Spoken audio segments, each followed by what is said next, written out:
Hi, everybody. My name is Erin Gibbs van Brunschot. I'm the director of the Center for Military Security and Strategic Studies. What we're doing here today is we are going to take a look at understanding rates and numbers as these apply to the coronavirus.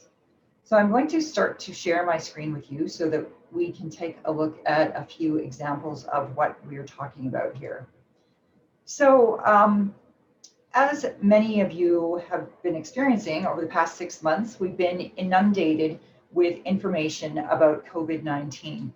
Most of this information has centered around three major questions, including protection, infection, and the consequences of infection. So with regard to protection, we've been given a lot of information about what we might do to protect ourselves and to protect others from the virus and prevent ourselves from getting sick.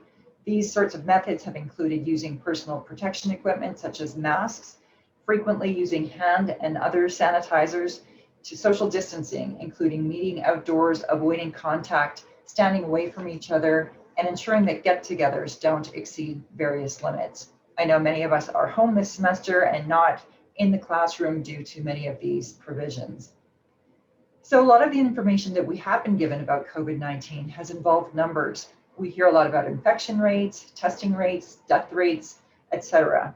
So what we're going to do today in this practicum is focus on these numbers and review what they mean and how they're calculated.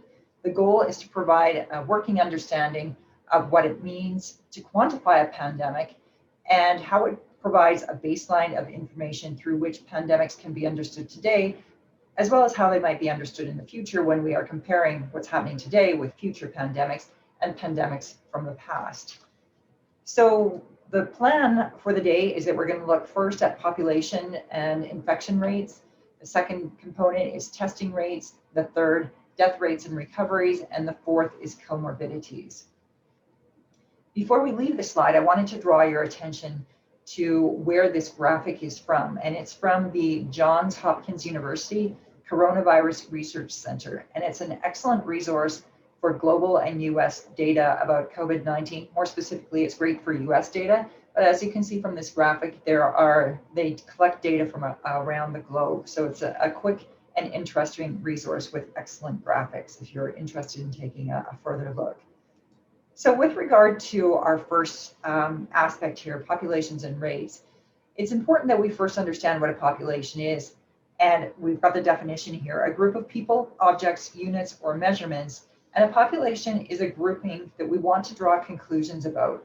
For example, we may want to know about the population of an entire country or a province or a state or city, or we may want to know about smaller groupings, such as the population of a hospital or an extended care facility. So populations could be defined broadly in terms of geographic spaces, such as the populations of a country or province, or they may be as specific as saying something like the population of the number of residents in Alberta aged 50 to 54 with green eyes. So clearly that's narrowing down the group to which you want to apply certain measurements to or look for certain data. So when there's an illness that enters the population, such as coronavirus, we often want to be able to consider or calculate how much of the population is infected. So we have been bombarded, I would say, potentially with a number of figures, statistics, and rates that have to do with provinces. Provinces are a source of comparison for Canadians. We like to look at which provinces are doing what and how they're ranking and rating themselves. And we also look at the geographic population of the entire country of Canada. So what's important about the population that you choose to be looking at is that the population forms the denominator in calculations, including, well, the calculation of rates. So let's move to the next slide here. So again, this is data that is taken from the, let me just go back here for a moment. It's from the healthinfobase.canada.ca COVID-19 database. And so this is a site that collects all of the data on a daily basis and is keeping track of the numbers in Canada. So it's actually quite a good site as well. But I wanted to ensure that you note that this is the data that was taken from October 14th. So on October 14th, there were 189,387 cases. So as you can see in the upper right-hand corner here, this is the count of total cases of COVID. The population of Canada is about 37,576,785. So this is what we're looking for. We want to look for counts and populations. So we would be able to then calculate an infection rate based on the infection numbers for the entirety of Canada, and then we would be dividing that infection over the population to get a rate. The same sort of thing would be happening if we wanted to look, for example, at Alberta. We would look at the fact that there are 21,199 cases, and we would divide that by the population of Alberta, not the population of Canada, but the population of Alberta. So let's take a look at the formula for the infection rate. So as we can see here, the infection rate formula is the number of infections over the population times 100,000. So if we plug these figures in, we simply put 189,387 over the population of Canada, which is 37,576,785 times 100,000, which gives us 504, which is the figure that we see up here. Again, looking at the top right-hand corner, we have the rate of total cases. This is no longer the number of cases, but again, the rate. And this graphic is, again, from that same site that I was just referring to. What is important that you note here is this use of a constant. Rather than simply writing or looking at the figure that would result with 189,000 over 37 million approximately, we are multiplying this by 100,000 to add a constant, the constant in this case being 100,000, in order to compare various populations of different sizes. So a constant allows for comparison of different sized populations. All right, let's go to slide number 7. So one of the things that this site does, again, the Health Infobase Canada site, is that it provides these key updates and different sorts of figures that are sort of summary figures for what is going on as of that particular date. So as you can see, again, this is October 14th, and this was taken at 7 p.m. What I wanted to draw your attention to here is the testing rates. So here we have people tested per 1 million. So this is what we're going to take a look at and how that exactly is calculated. So again, we're turning back to our overall figure for the population, which is 37,576,785. And here in this graphic, we've got the count of people tested for COVID-19.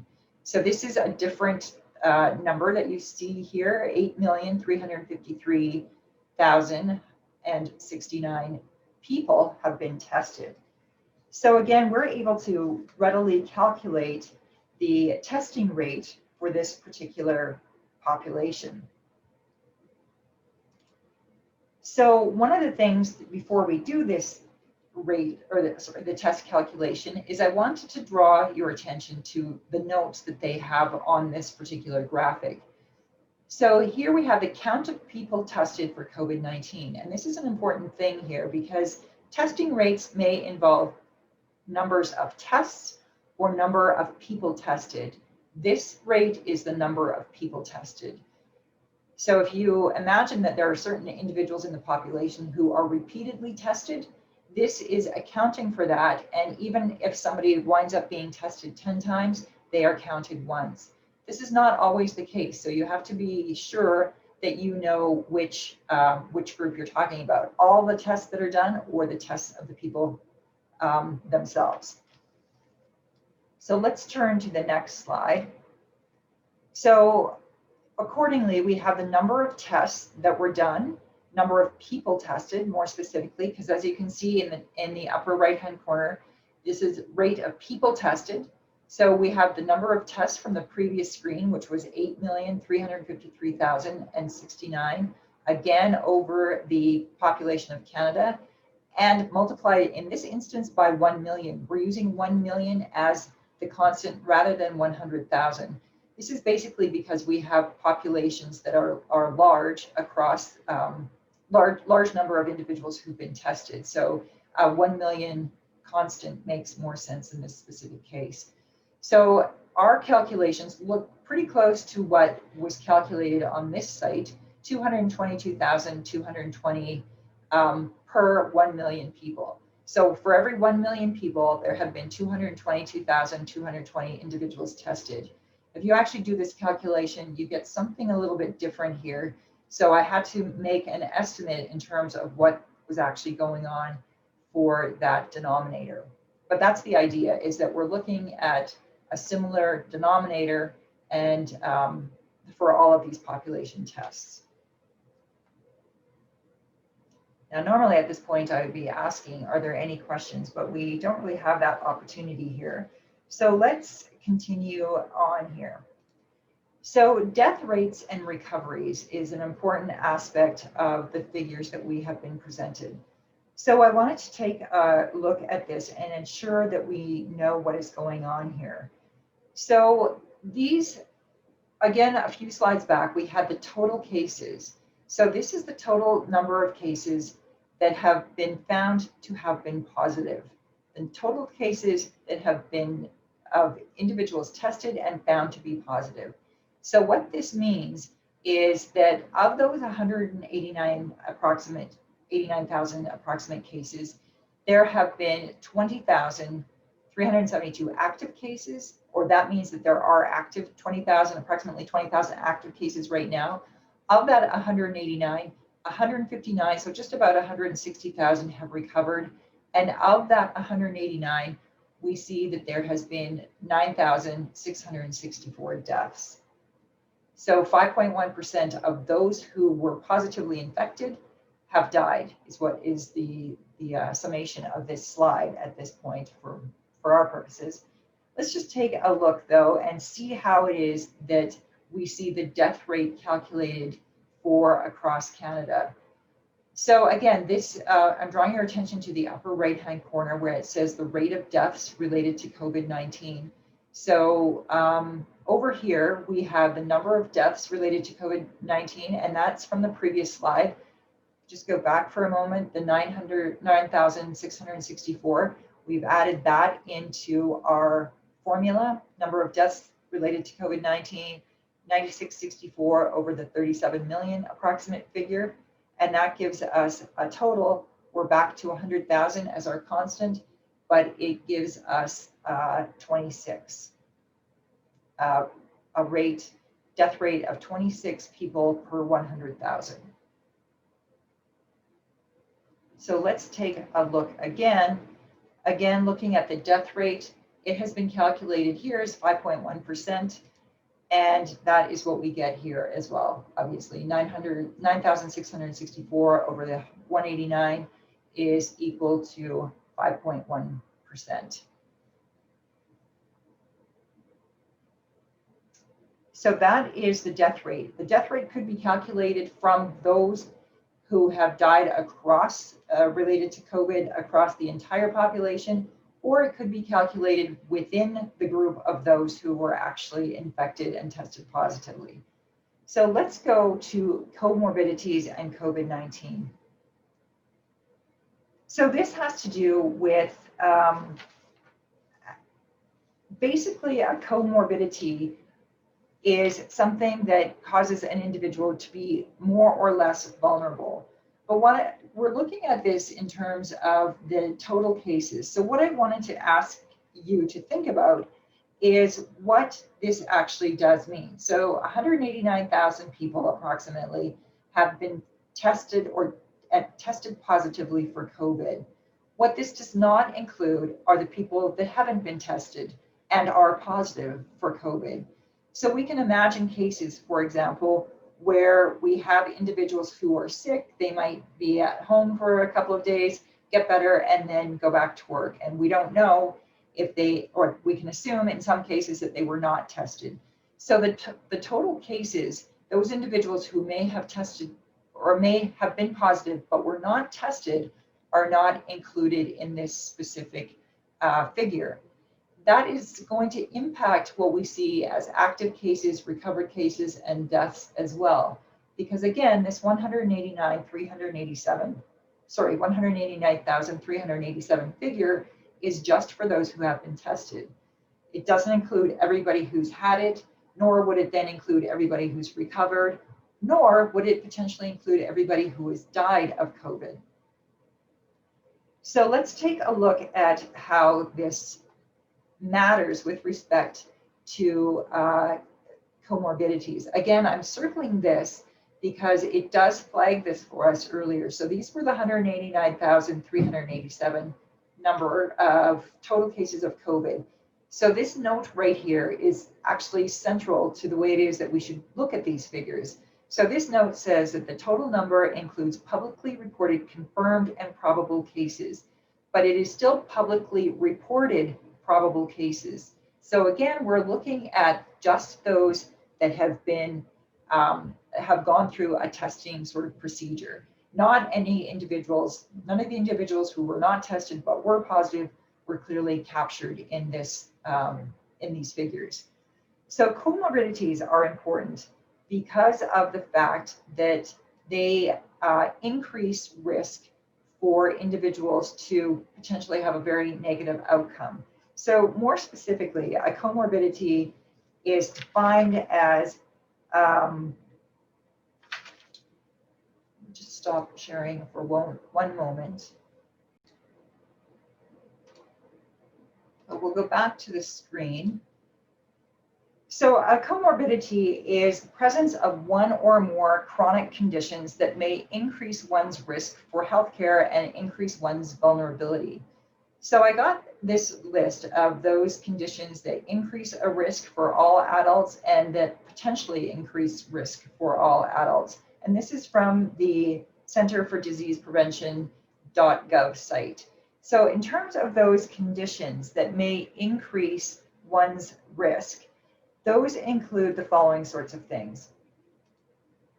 So here we have increased risk due to a condition that would be cancer, chronic kidney disease, COPD, chronic obstructive pulmonary disease, other heart conditions, those who are in an immunocompromised state and have some sort of weakened immune system, those who might be suffering from obesity or severe obesity, sickle cell disease, smoking, and type 2 diabetes mellitus. So those are certain conditions that are evidence of a compromised sort of health and well-being. So this means that those individuals will be at an increased risk of potentially getting COVID-19. And these individuals potentially increased risk are other conditions that are also more likely to increase one's vulnerability to COVID-19. So here you have asthma, cerebrovascular disease, cystic fibrosis, hypertension or high blood pressure, an immunocompromised state due to other sorts of features, neurologic conditions such as dementia, liver disease, overweight, pregnancy, pulmonary fibrosis, thalassemia, and type 1 diabetes. So all of these conditions are that which makes somebody vulnerable. So in a vulnerable state, you are more likely to be vulnerable to other kinds of issues, such as COVID-19. So here's another way of looking at this. So in the first instance, we have the disease 1 or the index disease. And what this essentially means is that you may have something like cancer, and then the comorbidity would be those other sorts of illnesses or conditions that are added to that initial disease. So as you can see at the bottom of this slide, a comorbidity is the presence of additional diseases in relation to an index disease in one individual. So I'm getting this from Valderas et al. 2009. They have an article called Defining Comorbidity, Implications for Understanding Health and Health Services. So if you imagine that cancer was the initial disease and the comorbid disease might be complications due to coronavirus, you may have an individual who not only has one disease, but other sorts of comorbid, meaning simultaneously present, or at least simultaneous within a certain space of time, other sorts of conditions or illness that increase vulnerability. So what we're looking at here, we don't have to go through all of this too specifically, but the multimorbidity, in fact, what I'll do is I'll just put in these as our examples. But multimorbidity simply means that you're going to have 2 or more conditions that increase vulnerability. So all of this multimorbidity or comorbidity is placed within a context of various characteristics that individuals have. So we're not worrying too much about what a morbidity burden means, but we know that there are different characteristics that individuals have that make them more or less vulnerable to various diseases. So if you have cancer and COVID-19, plus you are elderly, this is going to be a potentially more threatening condition than if you had those same sorts of conditions, cancer and COVID-19, at the age of 20. So these sorts of other individual characteristics may impact the ways in which individuals face or are able to deal with the multi and comorbidities that they are currently experiencing. We're going to leave it at that right now, but the morbidity burden is just to say that there are a number of these factors, as well as this patient's complexity, meaning non-health related individual attributes. As a sociologist, I would have probably said that this patient's complexity should be social complexities and other sorts of characteristics such as income and that sort of thing that might impact on one's comorbidity and vulnerability due to comorbidity. So all of this is to say that individuals are not equally burdened and are not all captured within the context of these key updates. So again, I would be asking you to think about the fact that even though it says we have the total cases of being 189,387, that in fact those total cases are more likely much more, because there are individuals who might not get tested and who might have had COVID, but because they got well and they were only symptomatic for a short time, they may not have realized that they needed a test. So all of these figures have to be kept in mind with respect to the fact that this is the individuals who were tested.